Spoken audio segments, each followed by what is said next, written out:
પણ કરશે કે હસમુખભાઈ છે કેમ થયું, ઠંડી ચડી ગઈ કે કેમ થયું? હે વાંધો નહીં, હાલો પછી આપણે એમને લેશું.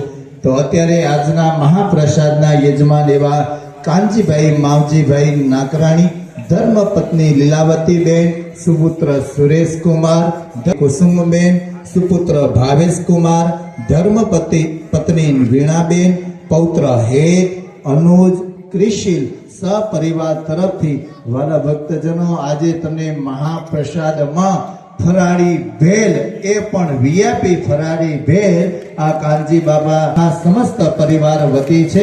કાનજી બાપા, સુરેશભાઈ અને ભાવેશ કુમાર તેમના સમસ્ત પરિવારને સંતો પાસે હું બોલાવીશ. આવો કાનજી બાપા, સુરેશભાઈ પધારો, ભાવેશભાઈ પધારો.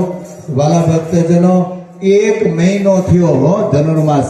દરરોજ સવારે આવે ને ત્યારે કાનજી બાપા કે સ્વામી આપણું કે દીએ ત્યારે બાપાને કીધું છેલ્લે આપણે રાખવું, કાનજી બાપા આવવું પડશે, આવો કાનજી બાપા આવવું પડશે. નિયા સંતોને બહુ હેત છે આપણે, અને આપણે પણ સંતોમાં હેત છે, એટલે આપ અહીં પધારો.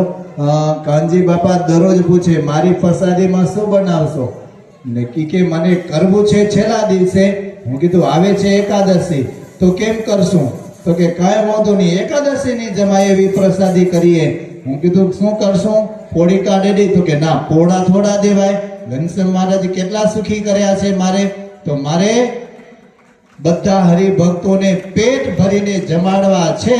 એટલે આ મુનીશ્વર સ્વામી તરફથી તમે યજમાનોને પણ સરસ મજાની કંઠી પણ અર્પણ થઈ રહી છે. સરસ મજાના ભાવેશ અને સુરેશને કહીશ, તમામ સંતોને પણ આજનો પ્રસાદ છે તો એ અર્પણ કરી દેશે.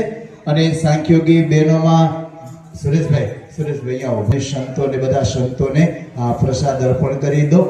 અને